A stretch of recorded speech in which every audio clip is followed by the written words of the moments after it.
CTE, football and tragedy. NYC shooter targets NFL in wake of alleged brain trauma. By the Report Zone. A recent act of violence in New York City has once again thrust the issue of chronic traumatic encephalopathy, CTE, into the national spotlight. In a chilling and deeply disturbing incident, a gunman reportedly attempted to target the NFL's headquarters, citing a history of football-related brain trauma as a motive behind his actions. Authorities have confirmed that the suspect, a 37-year-old male with a history of semi-professional football experience, was apprehended outside of the NFL's Park Avenue offices after a tense standoff with police. Thankfully, no casualties were reported, but the suspect was found armed and carrying a written manifesto in which he directly blamed the National Football League for what he described as the mental deterioration he's experienced over the past decade. The incident. According to preliminary reports from the NYPD, the suspect arrived outside NFL headquarters in Midtown Manhattan during early morning hours, armed and agitated. Security systems at the building triggered an immediate lockdown, and law enforcement arrived on the scene within minutes. "This could have been much worse," said Commissioner Edward Caban during a press briefing. "Thanks to rapid response, our officers were able to prevent a potential mass casualty event." The man was taken into custody without gunfire but was reportedly shouting obscenities and phrases like, "They ruined my brain," and "This is because of football." A troubling manifesto. Perhaps even more alarming than the attempted attack itself is the multi-page handwritten letter found on the suspect, which investigators have described as both a manifesto and a cry for help. In it, he outlined years of psychological decline, including memory loss, rage episodes, insomnia, and suicidal thoughts, all of which he attributed to CTE, the degenerative brain disease linked to repeated head trauma. "They knew. The NFL knew," he wrote in the note. "They've been lying to us for decades. I played through the pain, and now my mind is gone." Although the suspect never played in the NFL, his football history includes time in high school, college, and a brief stint in minor league indoor football.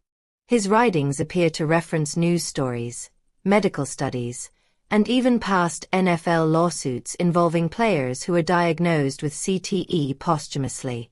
Understanding CTE, a modern epidemic in sports.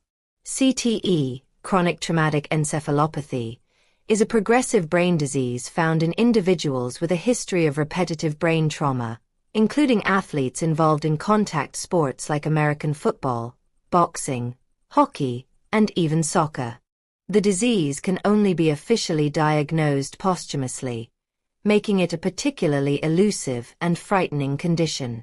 Symptoms often include memory loss, mood swings, depression, aggression, cognitive decline. Notably, several high-profile former NFL players, including Junior Seau, Aaron Hernandez, and Dave Durson, were found to have had CTE after dying by suicide or engaging in violent behavior. The NFL and responsibility. The NFL has long been under scrutiny regarding its handling of player safety, particularly in relation to concussions and long-term brain health. While the league has taken steps in recent years, including updated helmet protocols, expanded concussion protocols, and funding for brain trauma research, critics argue that much more needs to be done. The fact that a former football player, however minor his career, was willing to commit violence in protest speaks to the emotional and neurological toll some individuals believe the sport has had on them. "We are aware of the incident and are cooperating with authorities," an NFL spokesperson said. "Our thoughts are with all those affected by this disturbing event." Mental health and the hidden cost of contact sports. While violent acts should never be justified, this incident raises urgent questions about the intersection of mental illness, brain trauma, and institutional accountability.